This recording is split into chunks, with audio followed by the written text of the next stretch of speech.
Great news everyone, my brother-in-law Victor announced, rising from his chair at Sunday dinner with the particular smugness of someone about to claim a victory he believed was already secured.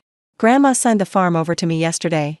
I'm selling it to developers for $3 million, we'll all benefit, of course. The table went silent, not the polite silence of a family processing unexpected news, but the frozen silence of people who understood something was deeply, impossibly wrong. My husband's grandmother, the woman Victor claimed had signed legal documents yesterday, had been buried last Tuesday. I'd stood at her graveside. I'd watched her coffin lower into the earth. I'd held my mother-in-law's hand while she wept for the woman who'd raised her. Grandma Eleanor had been dead for 9 days. I pulled out my phone and dialed 911. Let me tell you about the man who tried to steal from a dead woman and the family dinner that became a crime scene. Eleanor Whitfield had owned that farm for 63 years. 300 acres of prime agricultural land in Virginia's Shenandoah Valley, passed down from her husband's family, worked by her hands until arthritis made the labor impossible. The property sat in the path of suburban expansion. Developers had been circling for years, offering increasingly ridiculous sums for land they wanted to transform into subdivisions and strip malls. Eleanor had refused every offer. This farm will go to the family, she'd said at every holiday gathering. To all of you equally. It's your heritage. Don't let anyone convince you to sell it. She'd been clear about her wishes. Her will, filed with her attorney, left the property divided equally among her 4 grandchildren, my husband Daniel, his sister Patricia, his brother Marcus, and Victor's wife Christina. Victor wasn't a blood relative. He was Christina's husband. And he'd apparently just announced that a dead woman had signed over a $3 million property to him personally. The dinner table erupted the moment I reached for my phone. What are you doing? Victor demanded. Calling the police. Grandma died 9 days ago. Whatever document you have was signed by a dead woman. She signed it before she died, I misspoke. You said yesterday. You specifically said yesterday. My mother-in-law, Margaret, had gone pale. Victor, what is this? What have you done? Nothing. I'm trying to help this family. The farm is a burden, the taxes are crushing, selling is the only sensible option. The farm isn't yours to sell, Daniel said, his voice dangerously quiet. It wasn't left to you. Christina is my wife. What's hers is mine. Grandma's will divided the property equally among her grandchildren. You're not a grandchild. And Christina only gets 25%. Victor's face shifted, the smugness cracking, something desperate emerging underneath. The new documents supersede the will. Grandma wanted me to handle this. She trusted me, she's been dead for 9 days, I repeated. Whatever documents you have are fraudulent. That's why I'm calling the police. The 911 operator was professional and confused. You're reporting that your brother-in-law claims to have legal documents signed by a deceased person? Yes. My husband's grandmother died 9 days ago. He just announced she signed over her property to him yesterday. That's impossible unless he forged her signature. Ma'am, this may be a civil matter. It's fraud. Document forgery. Possibly elder abuse if he pressured her before she died. Please send officers. Victor was shouting in the background, something about family business staying in the family, about me being an outsider who should mind my own business. Christina was crying. My husband was holding Victor's arm, preventing him from approaching me. The operator dispatched officers. The next hour was chaos. 2 sheriff's deputies arrived, assessed the situation, and determined there was enough probable cause to take statements. Victor's claims had been witnessed by everyone at the table, his timeline was physically impossible, and when pressed, he couldn't produce the documents he claimed existed. They're at my house. Being processed by my attorney. What attorney? Margaret demanded. Who helped you with this? Victor wouldn't answer. The deputies couldn't arrest him on the spot. Document fraud required evidence, verification, the actual documents in question. But they took detailed statements from everyone present and strongly suggested Victor secure legal representation. This will be investigated, the senior deputy said. If documents exist claiming a deceased person's signature after their death, that's criminal fraud. If they claim a signature before death but were actually created after, that's forgery. Either way, you're looking at serious charges. Victor's smugness had entirely evaporated. In its place was the particular pallor of someone who'd realized their scheme was unraveling in real time. The investigation that followed exposed everything. Victor had been planning this for months, possibly years. He'd cultivated a relationship with a notary he'd met through his construction business, someone willing to backdate documents for the right price. He'd obtained samples of Eleanor's signature from family documents, practiced forging it until the resemblance was convincing. The forged deed transfer was dated 3 days before Eleanor's death, supposedly witnessed by the corrupt notary and a second individual who turned out to be Victor's business partner. But Victor had made critical errors. The notary he'd bribed had a previous fraud conviction that made his testimony worthless. The documents referenced a property description that contained subtle errors, mistakes a real attorney would have caught, but that Victor had copied from outdated county records. And most damning of all, Eleanor's supposed signature had been witnessed at a time when hospital records confirmed she was unconscious and intubated. She couldn't have signed anything. She'd been dying. The forensic document examination was conclusive. Eleanor's genuine signature, compared against the forgery, showed clear discrepancies invisible to the naked eye but obvious under expert analysis. The ink used was from a pen manufactured after Eleanor's death. The paper stock came from a batch produced weeks after the supposed signing date. Victor had created the documents after she died, then attempted to insert them into the legal record as if they'd always existed. The $3 million farm sale he'd arranged with developers was contingent on clear title he'd planned to claim through forged documents that would have stolen the property from its rightful heirs. Christina's reaction was the most complicated element. My sister-in-law had married Victor 12 years earlier, and their relationship had always seemed normal from the outside.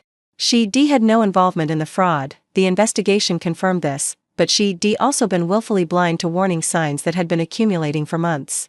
Victor's sudden interest in Eleanor's estate planning. His questions about the farm's value. His private conversations with Christina about making sure they got their fair share. I didn't know, Christina told the family after Victor's arrest. I swear I didn't know what he was planning. But you suspected something, Margaret said quietly. You must have. Christina had no answer. The criminal case proceeded swiftly. Victor faced charges of forgery, fraud, attempted grand theft, and conspiracy. The corrupt notary faced similar charges. Victor's business partner, who'd served as the second witness, turned state's evidence in exchange for reduced charges. The evidence was overwhelming. Victor's own announcement at Sunday dinner, witnessed by 7 family members, had established that he believed Eleanor had signed documents yesterday when she'd been dead for over a week. His lie about misspeaking was contradicted by subsequent statements he'd made before realizing the depth of his exposure. He'd been so confident in his scheme that he'd bragged about it prematurely. That arrogance destroyed him. The trial lasted 4 days. Victor's defense attorney attempted various strategies, claiming the documents were prepared before Eleanor's death with her verbal consent, arguing that the family was conspiring against an outsider, suggesting the forensic analysis was flawed. None of it worked. The jury deliberated for 3 hours before returning guilty verdicts on all counts. Victor was sentenced to 8 years in state prison. The aftermath reshaped the entire family. Christina filed for divorce while Victor awaited sentencing. She'd lost everything: her husband, her reputation, her standing in a family that would forever associate her with the man who tried to steal their grandmother's legacy. I should have seen it, she told me during one of our rare conversations afterward. The signs were there. I just didn't want to look. Why not? Because looking would have meant admitting I'd married someone capable of this. That I'd spent 12 years with a person I didn't really know. I understood the impulse to not see. Most of us have it, to varying degrees. But understanding didn't translate to forgiveness. Not yet. Maybe not ever. The farm remained in the family. Eleanor's original will was executed as she'd intended, the property divided equally among her 4 grandchildren. Daniel, Patricia, Marcus, and Christina each received 25%. Christina sold her share to her siblings at fair market value, using the proceeds to rebuild her life elsewhere. She'd been complicit in nothing, but she couldn't remain in a family that would always remember what her husband had tried to do. The remaining 3 siblings decided to preserve the farm rather than sell it. Grandma wanted it kept, Daniel said during the family meeting where they made this decision. She specifically said not to sell to developers. We should honor that. Marcus and Patricia agreed. The farm was leased to a young farming family who'd been priced out of land ownership by the same development pressures that had made the Whitfield property so valuable.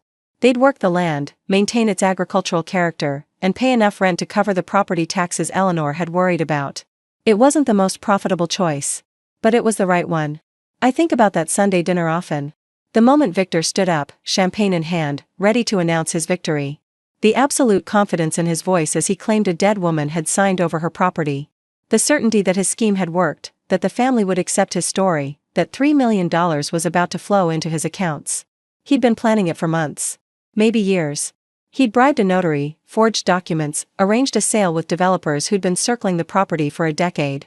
He'd done everything right, everything except check the calendar before bragging. Yesterday, he'd said. That single word destroyed him. People ask why I called 911 instead of confronting him privately. The answer is simple: Private confrontation would have given him time to adjust. Time to claim he'd misspoken. Time to destroy evidence, coordinate stories with his co-conspirators, create a narrative that might have introduced reasonable doubt. The immediate call to law enforcement preserved everything, his exact words witnessed by the entire family, his panicked attempts to explain, his inability to produce documents he claimed were being processed. The investigation began while his scheme was still in motion, while evidence was still accessible, while his co-conspirators hadn't yet had time to coordinate. Victor's arrogance was the crack in his plan. My phone call was the hammer that broke it wide open. Eleanor had been afraid of exactly this scenario. During her final months, as her health declined, she'd expressed concerns about people who might try to take advantage. She'd met with her attorney multiple times, ensuring her will was properly witnessed and filed, creating redundancies that would make challenges difficult. Victor asks too many questions, she'd told Margaret once. About the farm's value. About how the estate will be handled. He's not family, why does he care so much? Margaret had dismissed the concern. Victor was just being practical, she'd said. Thinking about Christina's interests. Eleanor hadn't been reassured. Her instincts had been right. The corrupt notary received 3 years in prison. His testimony during Victor's trial revealed the scope of the conspiracy, the payments Victor had made, the documents they'd created together, the careful planning that had gone into timing the forgery for maximum credibility. He told me she was dying, the notary testified. Said she wanted to change her will but was too sick to meet with lawyers. Said this was the only way to honor her wishes. And you believed him? I believed his money. $5,000 to witness a signature I never saw made. The notary's previous fraud conviction had made him vulnerable to Victor's approach. Victor had researched him, targeted him, exploited his desperation. The scheme had been sophisticated. It just hadn't been sophisticated enough. Victor's appeals were denied at every level. He argued ineffective counsel, prosecutorial misconduct, insufficient evidence, every claim rejected by courts that found the trial record comprehensive and the verdict well supported. He's currently serving year 4 of his 8-year sentence. Christina visited him once, early in his incarceration, seeking closure or explanation or something she couldn't name. He'd spent the entire visit blaming the family, claiming they'd conspired against him, that the investigation was biased, that he'd been the victim of a setup. She never visited again. The farm thrives now. The young family we leased it to has transformed the property, restored the fallow fields to production, rehabilitated the old barn Eleanor had worried about, brought life back to land that had been declining under her aging care. We visit several times a year. Walk the fields where Eleanor spent 63 years of her life. Remember the woman who been so determined to protect this legacy that she seen through Victor's facade even when her own daughter couldn't. The developers who'd offered $3 million have moved on to other properties. The subdivision they'd planned will be built elsewhere, on land owned by people who valued money over heritage. The Whitfield farm remains a farm. As Eleanor wanted. As her will specified. As we've ensured it will stay. I've learned something about family through this experience. Family isn't just the people you're born connected to, it's also the people who marry in, who become connected through choice rather than blood. Victor became family when he married Christina. That connection gave him access, proximity, the inside knowledge he needed to plan his fraud. But family also includes the obligation to protect each other from threats, including threats that come from within. When Victor announced his scheme at Sunday dinner, I could have stayed silent. Could have assumed someone else would handle it. Could have deferred to my husband or my mother-in-law or anyone who'd been part of this family longer than me. Instead, I acted. Because protecting Eleanor's legacy, protecting the family she spent 63 years building, was more important than maintaining the comfortable fiction that Victor was trustworthy. The last time I saw Victor was at his sentencing hearing. He'd looked at me across the courtroom with an expression I couldn't quite read, hatred, maybe, or the particular bitterness of someone who'd been outsmarted by a person they'd underestimated. I was the outsider, after all. The in-law who'd married into the Whitfield family, who had no blood claim to Eleanor's farm, who should have minded my own business about family matters. Instead, I'd dialed 911 while he was still announcing his victory. I'd been the one who understood what that yesterday meant. I'd been the one who'd stopped him. She signed the farm over to me yesterday, 9 days after her death. Victor had been so confident, so certain his scheme would work, that he'd forgotten to keep his timeline straight. He'd gotten greedy, announcing his victory before the documents were even properly filed, unable to resist the moment of triumph in front of the family he'd been manipulating. That single word, yesterday, was what destroyed him. Grandma Eleanor had been buried for a week. And Victor had just confessed to fraud in front of 7 witnesses. Some crimes are discovered through investigation. Some through chance. Victor's crime was discovered through arrogance.